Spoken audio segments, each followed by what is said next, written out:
Praise the Lord. Praise the Lord. Praise the Lord Jesus.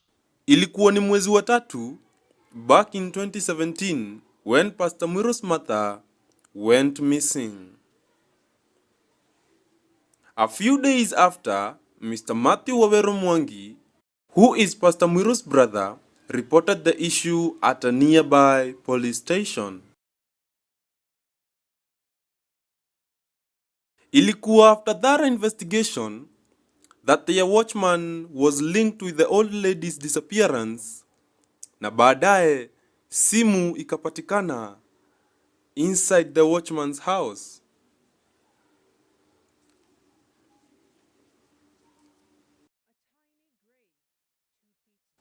After interrogation, the watchman admitted to having a quarrel with the old lady and later killing her and burying her in her homestead near a cowshed. A tiny grave, 2 feet deep and just a foot wide, was the final resting place of Grace Wangari 4 days after she went missing. Certainly not the way her loved ones would have wanted her farewell to go. Just 70 meters from her house, the 75-year-old's body was unceremoniously buried by the man who stood watch over her expansive farm in Karega village in Kigumo, Muranga County. The watchman later added that alifanya hivi because Pastor Muiru's sister-in-law alikuwa amlipe 6,000 Kenya shillings. The watchman and Pastor Muiru's sister-in-law were detained at a nearby police station for further investigation into the matter. With all indications showing Monica was not involved, the police lazima wangemshika because alikuwa mentioned na the watchman. The two were detained at the police station for further investigation into the matter. Following this, the watchman asked the family to avail themselves for a confession. Na watchman alipotoa confession, alisema ni ukweli alimuua na akamzika, but Monica hakuwa involved.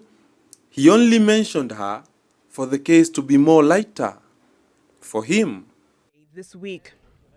It was no wonder the news of her death came as a shock. However, even more disturbing was the manner in which she died. Murdered in cold blood by assailants whose motive... Na kwa mshangao, Pastor Muiru na brother zake wali find it difficult to believe, and as if they had a grudge with Monica, they couldn't let her be released from the police station or drop charges against her.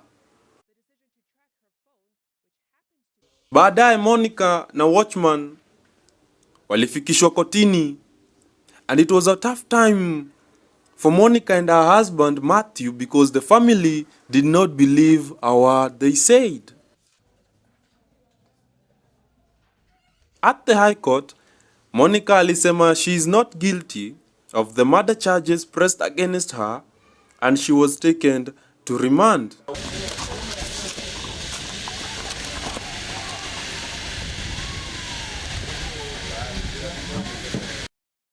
Monica's husband, Mr. Matthew, alijaribu several times to apply for a bond so that Monica would case out of prison, but Pastor Muiru na familia waliandika letters to dismiss the bond.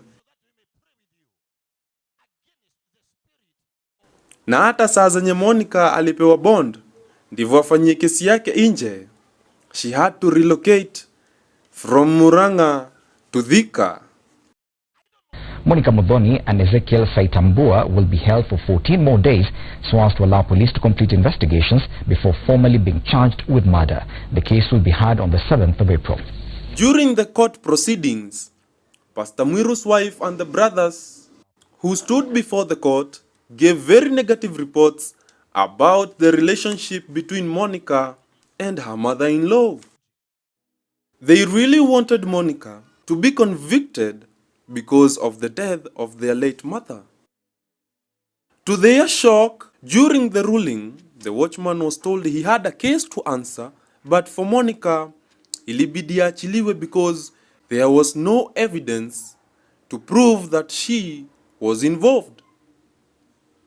There were no talks between Monica and the watchman before the killing, and as a matter of fact, the watchman had taken some items from Pastor Muiru's mother and sold them, and some he had gifted his girlfriend. Justice had been served. The watchman continued presenting himself in court while still in remand, but as for Monica, she had suffered for something she had not done. For more videos like this, remember to subscribe, like, and share. Thank you.